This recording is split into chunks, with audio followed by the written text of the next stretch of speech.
Student, today we will discuss about ecology or our environment or our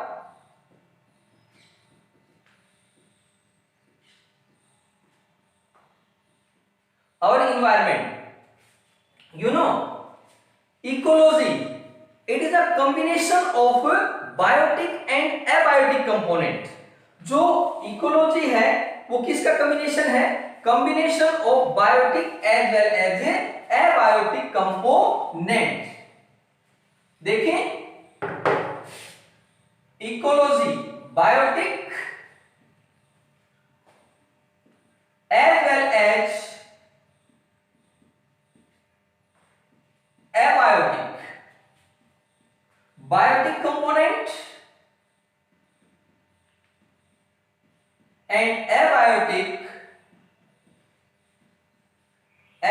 component. Biotic component include all living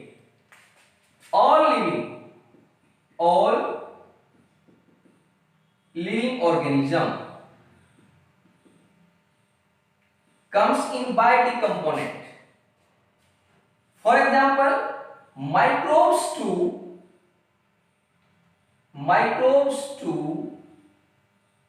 large animal, they are comes under biotic component. Abiotic component includes non-living. Abiotic are non-living. इन abiotic यही बता देते हैं आपको, organic, inorganic as well as climatic factor include. Abiotic में inorganic component,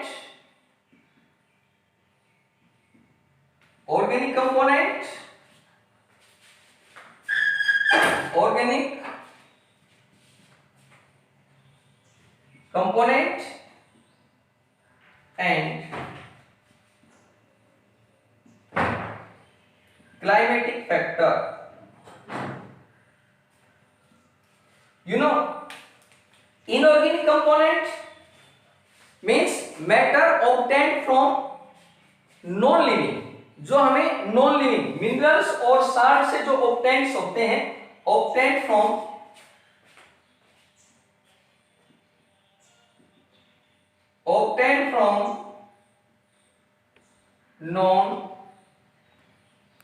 non living,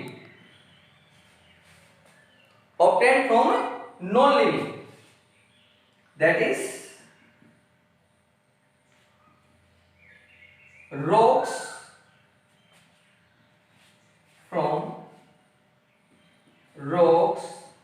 etc. Mean non living से obtained होते हैं, उनको बोल दिया क्या? Inorganic component. Organic component include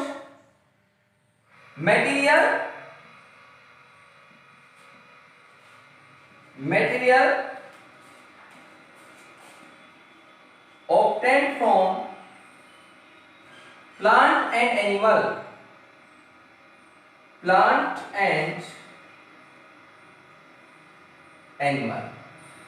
that are known as organic component. Climatic factor includes light,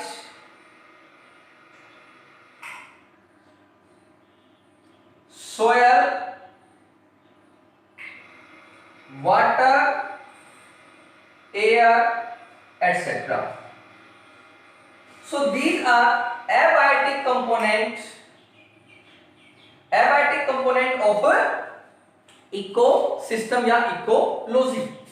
Biotic and abiotic constitute combine to form a system that is ecosystem. Biotic and abiotic component combine to form